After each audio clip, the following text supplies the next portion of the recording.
everyone, and welcome to the Ladies' Tale podcast, my favorite podcast out of the 4 podcasts that we have. Woo! And you recognize how no matter how many times I say welcome to the Ladies' Tale podcast, I always get that one right. I'll be like, welcome to the end, the writer, the meat, but Ladies' Tale, bam, every time. Even when I go to introduce the other ones, I'll be like, welcome to the ladies. No, that's not right. I love this podcast. It's one of my favorite ones to do. And you know what the funniest part is, it has the least amount of episodes. So I only let myself have one fun every once in a while. It's like breaking a diet, which I just did with my potato chips, Linden chocolate caramel truffles, and the 832-ounce soda. Oh, it's been amazing. I was on a diet because I had to go to the celebrity party and I wanted to look good in a dress. Well, I looked good in the dress, but I was surely hungry, and you did not need to know any of this information. Although I do have to say, Celebrity Party does belong on the Ladies' Tale podcast. If I had said it on another podcast, it would have been weird. Hi, I'm Winona, by the way. I remember to introduce myself. High five to me and the dance, y'all. And the dance. And it looks good this time. What? I feel like I'm truly, my African American is showing. What? Anyway, moving on. I wrote books. Go figure. And I know you've been here for a while, so you know exactly what books I'm talking about. But this is a treat today because I actually have the books in stock. It was And I Thought Divorce Was Bad with Other Life Lessons, and I Thought Being Grown Up Was Easy. If Only I Were Me, a Memoir in Verse. I do not have that one. Widow's Web, Widow's Debt, and Foreign Coffee. Oh, there's also And I, no, yep. Yeah, that's the ones. So those are the 7 books that are audio books. Woo! I almost forgot because we have a whole nother book. We have a whole nother, like, wait, what was that? 7? So that leaves you with 12 more books that we've written. And you can see those books at www.andithoughtLadies.com. Oh, and if you're curious about what one of the 12s looks like, creepy, bam! It's And I Thought I Did My Journey Alone. It's Jade's favorite book.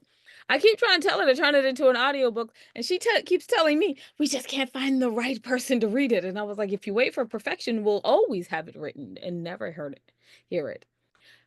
But that's not a me problem. That's a Jade problem. Moving on.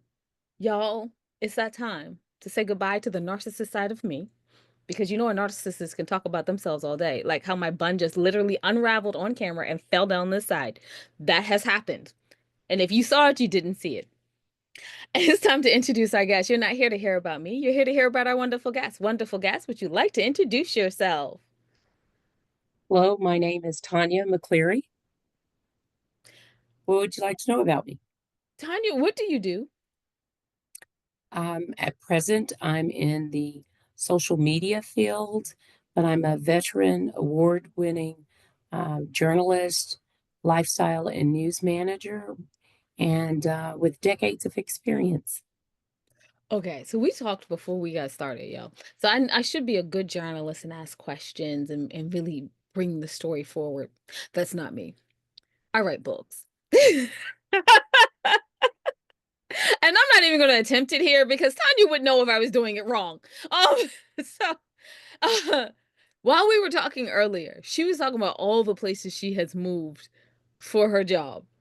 Y'all, you've got to hear the list. So this is my attempting to be a journalist. Can you tell us the list? See, I asked the question.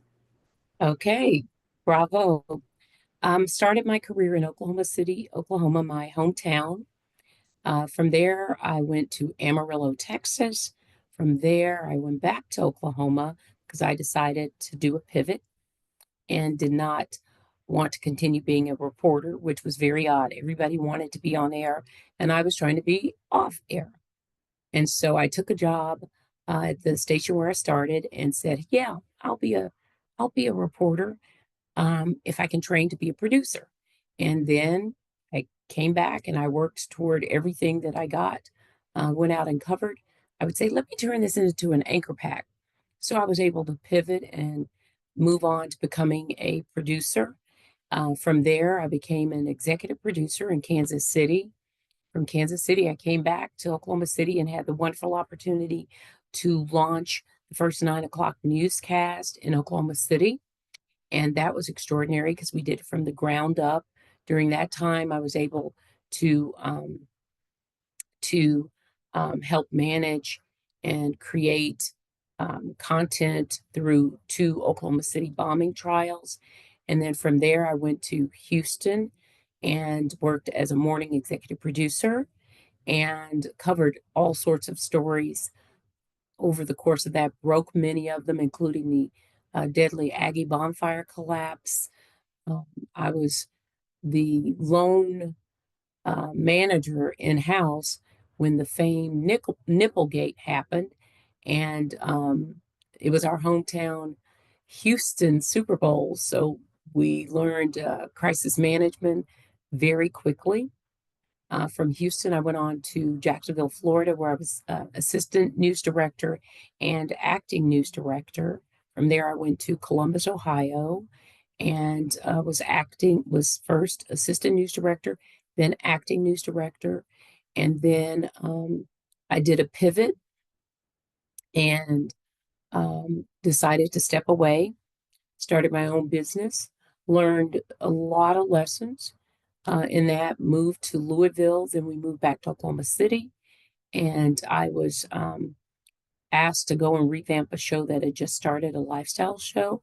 So that's when I entered into lifestyle and was over a lifestyle show for 7 years, and then pivoted again and went to the DMV to be executive producer of Good Morning Washington. Did that for 2 years, pivoted again, still with the same company. And now I am a supervising producer for Amazing America TV, which is a social media handle that focuses on good things, the incredible people, places, and things that make America so amazing. So, yeah, I've lived a lot. We've lived a lot of places, and each of them has been a great adventure. But what I will say is, this last move to the DMV, when I was 16, I visited Washington, D.C. and said, I'm going to go, I'm going to work in D.C., I'm going to go to school at Howard. And I was just determined at 16. My mother was diagnosed with colon cancer, so I made the decision to stay in Oklahoma to be with her. No regrets, because she would die shortly after my sophomore year and shortly after I turned 20. So if I had gone ahead and did what I had planned, I would have missed the last 2 years of my mom's life. So I am thankful for that decision because she was like, you can go, baby, go. And I was like, absolutely not. But this opportunity came up to stay with the company and then move forward to DC. And I always tell people I'm a person of faith. So I am proof that God forgives and forgets your sins, but remembers your dreams, because I forgot that I was 16 and said I would live in the DMV, but he didn't.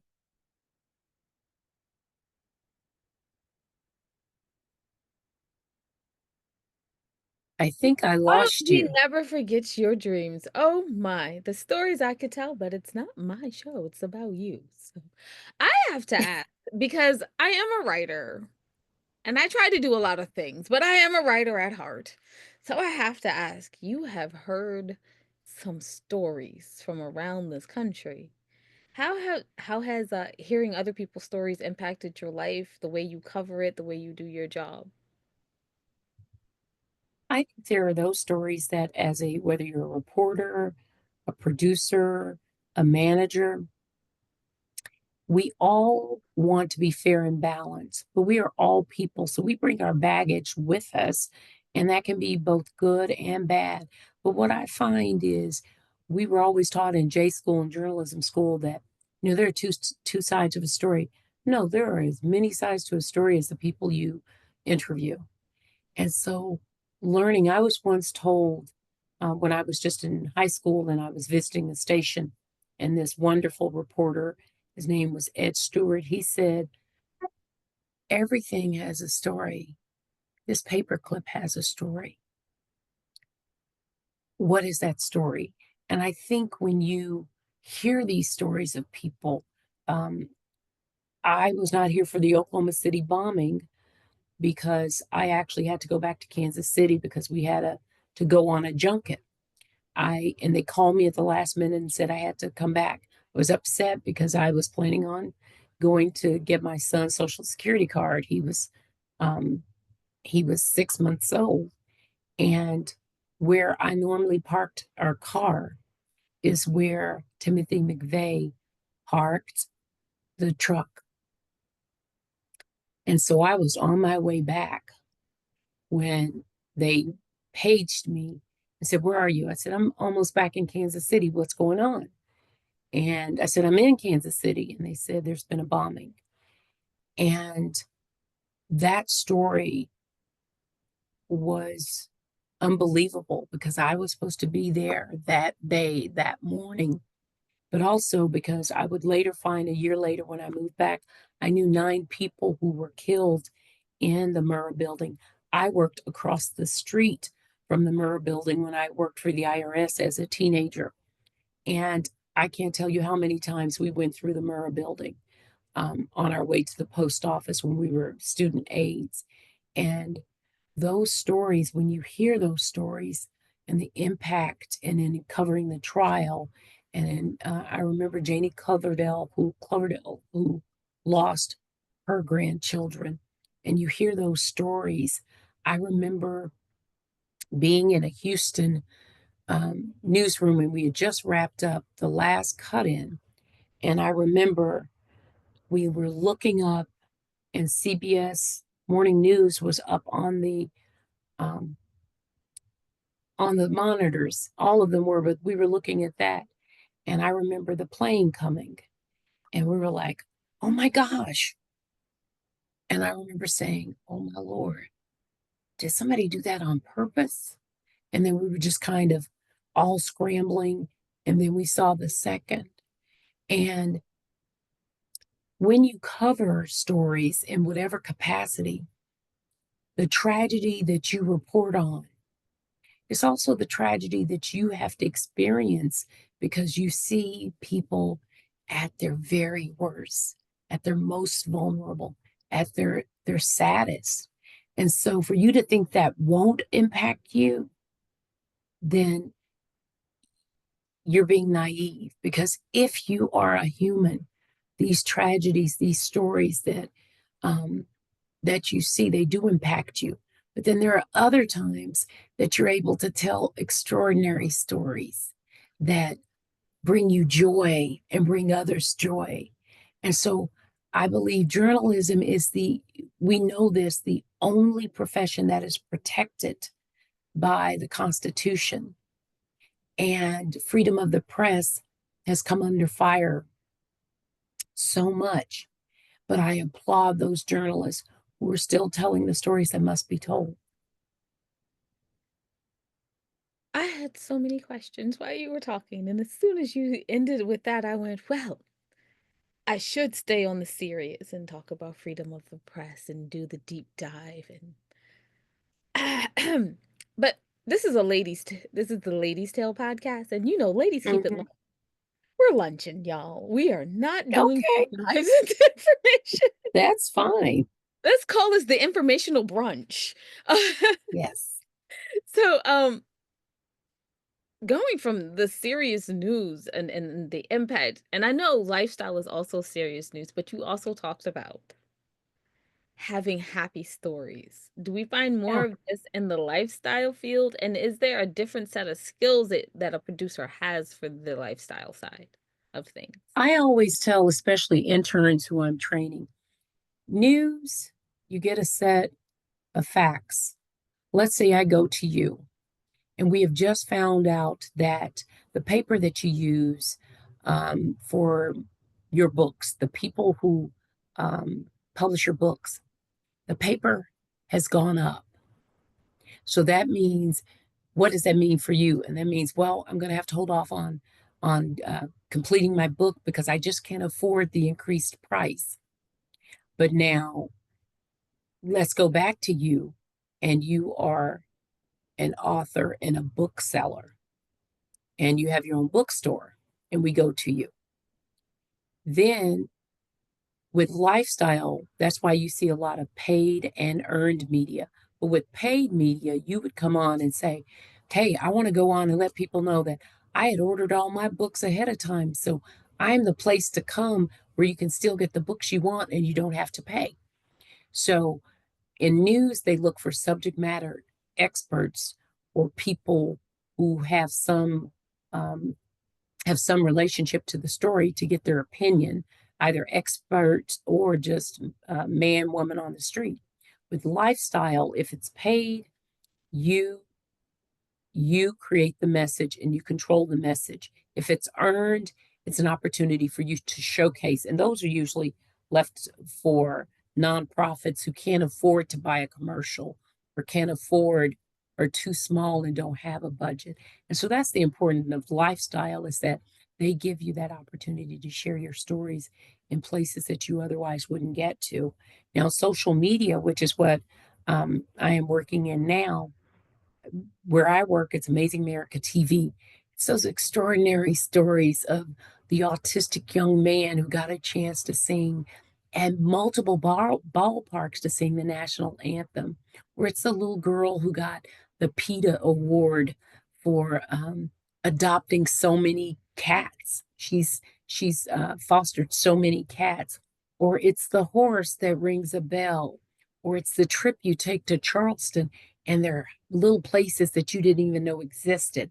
But so we work on telling you great stories about places you can go, places you can see, and things that you can do. And it's empowering you and letting people celebrate the beauty that is America. But I think that for me, I do a lot of different things. I've written books. I've written a children's book on fairness, Tommy's Tapestry. I've written a parent's guide on how to get your kid in college and live to tell the tale. I have an herbal tea, and the recipe's been in my family for centuries. And so I find being I'm a person who believes in all thy ways acknowledge him, and he shall direct thy paths. It doesn't say one path, it says paths. And so sometimes our paths are straight and sometimes they meander. But if you still keep the focus, you can still get there from here. I love how my son says it. He says, God is the great mathematician. He has an equation for your life that equals eternity, but we're always throwing integers and everything else in, and he's still working it out. He's still working that problem out.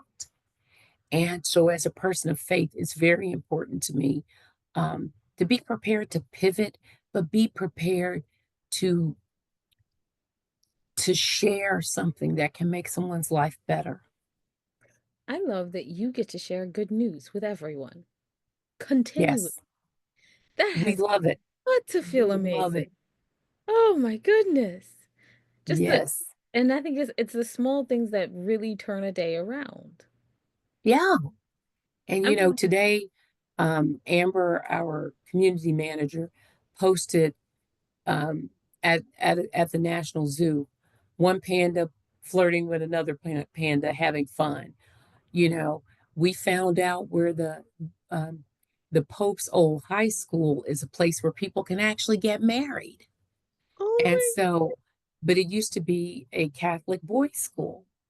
But those little things that you just don't think about. There's an upcoming race. I bet you didn't know this in Hot Springs, and it's called the bathtub race. And people come from all over the country and they've they been doing make that for years, bathtubs. right? Huh? Have they been doing that for a long time?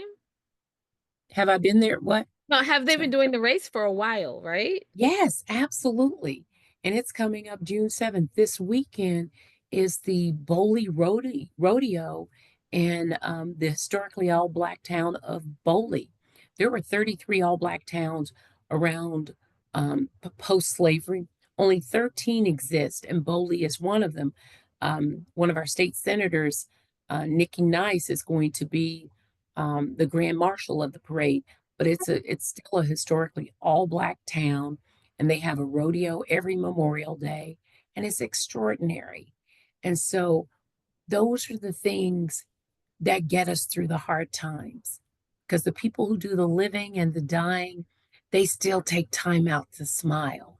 They still take time out to get together, because no matter what is going on, family and friends are how we get through it. That's very true.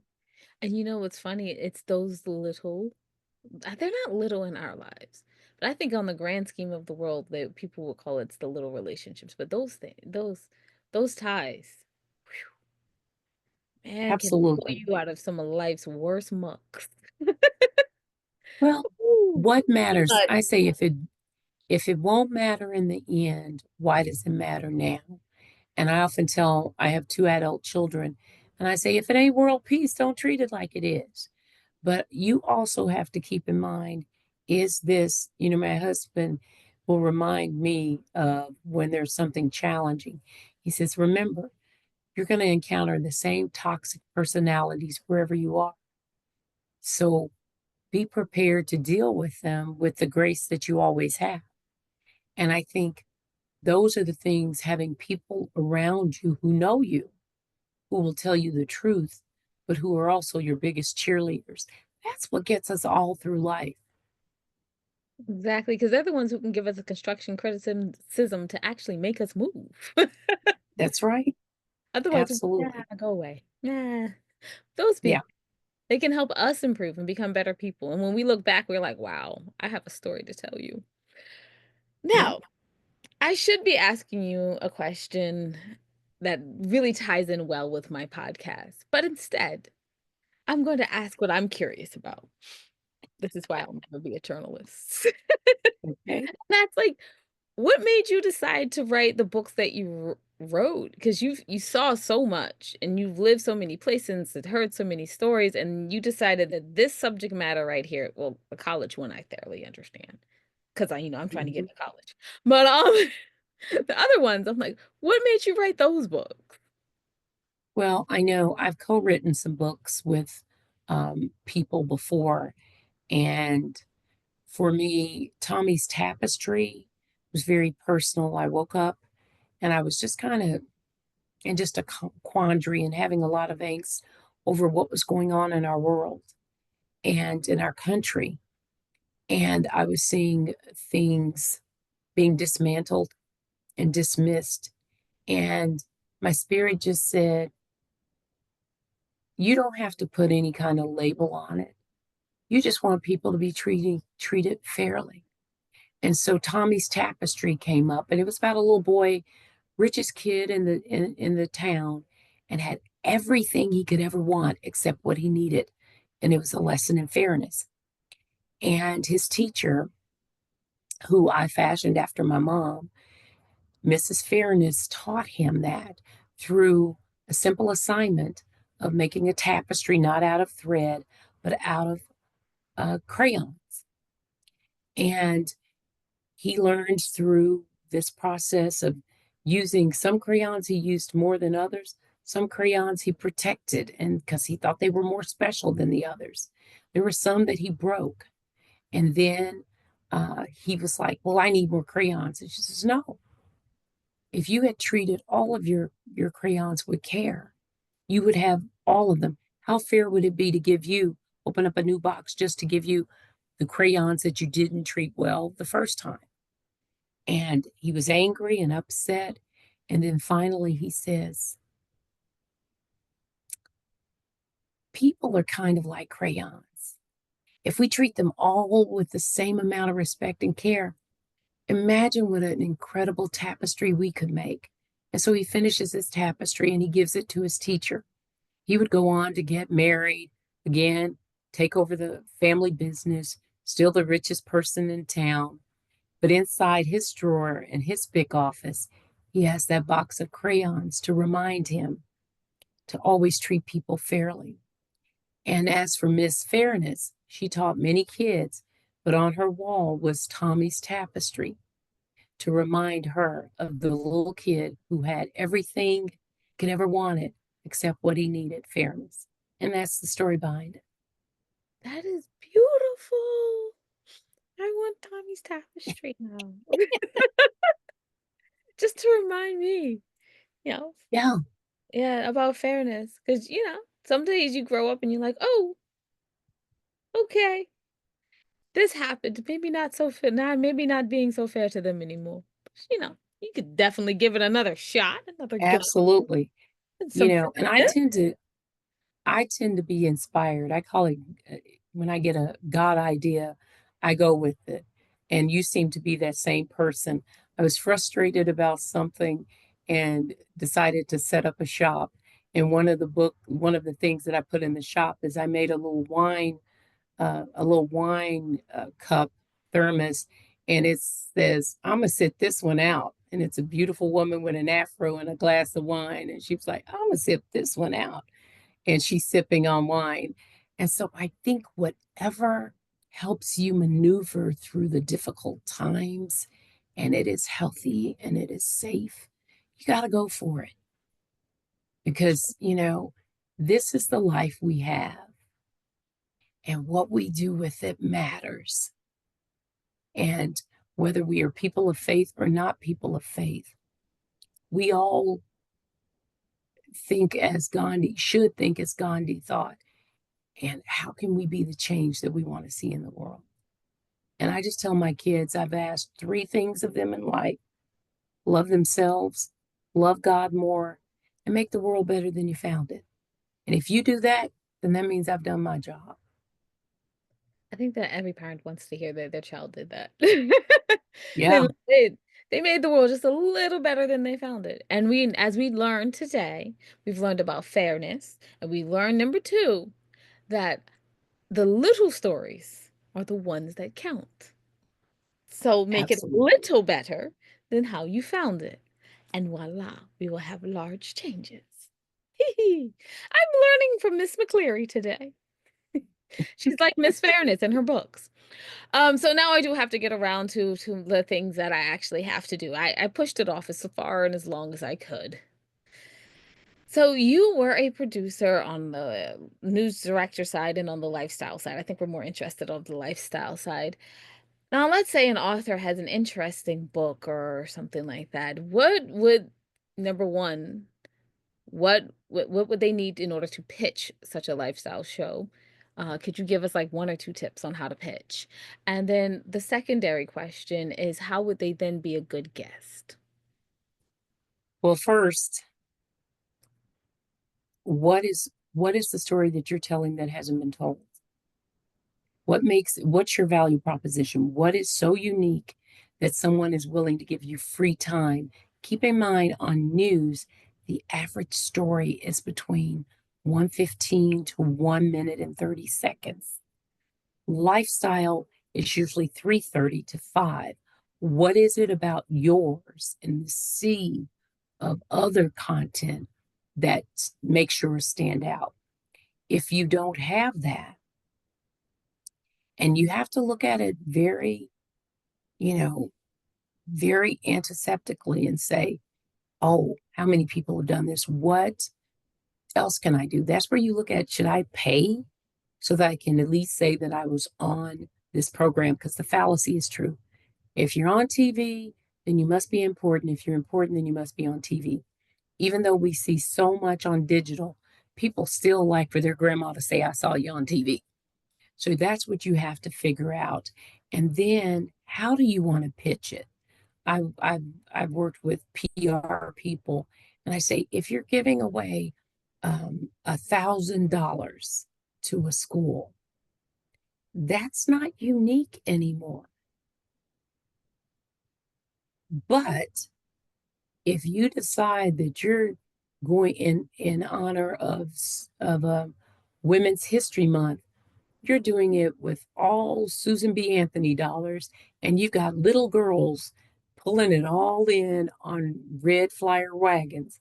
Then you've created an event that is coverable and visual.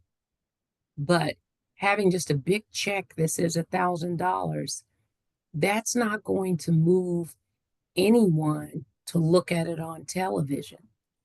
So you have to figure out how, when you pitch something, what is your value proposition, or what's in it for me? I call it the Janet Jackson principle. Well, what have you done for me lately? What do I get out of watching you? And if you cannot answer that, and so if you ask me, what's my value proposition for how to get your kid in college? Well, my kid's got more than $500,000 in scholarships. If you follow these tips, your kids have a better chance of getting it. You see, I've told you what my value proposition is. And I think that's what's critical. And once you can, and don't try to be all things, all people, you know what you're good at and focus on that. You know what you bring to the table and how you can make someone else's lives better. Because that's all people care about. You know, we care about others, but the reality is, if I'm going to stop and watch you, I want to know what's in it for me. Again, what have you done for me lately? Exactly. So how long should a pitch be? Because I, as you said, there are a sea of pitches out there. So how long should a pitch be? And what should it include? I always laugh and say, in television news is always where the food comes first. Um, and people like freebies, people like, so it's just the reality. They're more apt to look at my herbal tea if I gave them a sample and I put it in a beautiful cup. And then inside the cup, I have a press release or a card that has 2 lines and then who, what, when, where, how, and how to contact me. Because people spend a lot of money getting people to write them news releases that look like War and Peace. If you are in a newsroom and you are tackling, you're getting 60 news releases, and most news releases go into a big pile online and they're looking at them and seeing what do they have, what are they going to do. And so you have limited time to catch someone's eye. I tend to read the entire news release because I know what it's like for people to have taken that time, but that's very rare. I've always looked at most people's, if they send a reel, I usually look at 5 to 10 minutes. If you don't get them in the first 1 minute, then you probably won't get them at all. I'm rare in that because I'm always thinking about what if I stopped too soon and they may not know how to organize their reel. There may be something extraordinary. So keep watching. Again, I am rare in that case. Wow. Yeah, you are. So, the narcissist in me has hidden for a very long time, y'all. I have made it a full 20 minutes, okay? I'm Bravo. sorry. But it's coming out. So like I'm one of the most interviewed authors on earth. Just like I'm way down on the list. I'm number 18 out of 20. Way, way down. But most of that PR was gotten by me. So learning Mhm. how to pitch, I was like, when she said about like the War and Peace, please don't ever do that. Please, please. I found out that like the pitches that like I would send in a pitch and it would be like, this is what I'm going to do. These are the 3 points we're going to discuss. And this is how it's like a visual thing. And I was like, oh, I just didn't even spend time on it. I'm not gonna get that. And they're like, they always write back, yes, I like that. And I'm like, are you joking? Mhm. Like Yes, I spent weeks being like, what is that first sentence going to be? And then right out, and I'm like, oh girl, we're getting on TV this time. Get your dress, get your makeup. No, no. But something I slapped together, have just quickly, and I was like, I just want to hit my points. Yes. They're always like, yes, that's the one. Like, because it was authentically you. you think It that's what was it is? authentically you. Hmm, Absolutely. Because okay. that's what people want to know is why should I speak with this person and what makes them compelling? And when Nice. you cut to the chase and bottom line it, this is who I am, this is what I do, this is what I can share. And that's how they can make an informed decision. I'm learning things today. What? Look at that. Go back down, narcissism. Go back down. That's quite all right. It's your show. Actually, it should be called confidence. I'm gonna go like for a better word, confidence. You can learn a little bit more. Anyway, so before we leave, I definitely want to talk about you have documentaries. Are these documentaries that you do yourself because you have your own production company, correct? Well, it's a very small boutique partnership that I work with several people. Had a wonderful young man um, who I met through his mother. Um, his mother was an outspoken proponent of breast cancer awareness, and she would pass away. And yet, he and his sister still opted to come on our show to continue her vision. And we just kind of became friends. And there's a wonderful place in Wynnewood, and it was home to, there were several Black towns within Wynnewood, and eventually ended up being incorporated into Wynnewood. But this young man was working to keep um, the history of Black Wynnewood alive, to honor his ancestors. And he asked me to work with him. He had shot a lot of video, and he asked me to put it together. And with the help of a wonderful photographer and editor, Waleed, Salim, we were able to put together a documentary. And it's been a joy. And this young man is now the county clerk of Wynnewood. And I said, well, the next time I talk to you, I said, you may send me something, and you're mayor of Wynnewood. But just extraordinary stories. And he grew up with this, and this is the way he honors his grandmother, who taught him how to cook sitting on a stool. And he still tells me he can make some mean greens. So I've got to get to Wynnewood next time I'm in town. But just wonderful stories. And I continue to work toward that, because eventually that's what I want to do, is tell those stories of hidden Black history and hidden American history, teaching people about Deep Deuce in Oklahoma City, the Chitlin Circuit, all those extraordinary things that I grew up with, Boley, and how Pretty Boy Floyd's partner tried to shoot it out in Boley, and he ended up not quite making it out alive, because he was mistaken to think that the all Black town was not prepared. And those stories are extraordinary stories. And I think it's more important to tell them now, because they are the truth. And the truth does matter. Ooh, I almost wasn't a lady and said what I thought. Almost. Ooh, but I caught it. You're always a lady. Okay. I almost was like, oh, deep dive. And I was like, that is not what we do on this. No, no. No. So where can we find out more information about your documentary? And where can we watch every week on the Amazing America TV?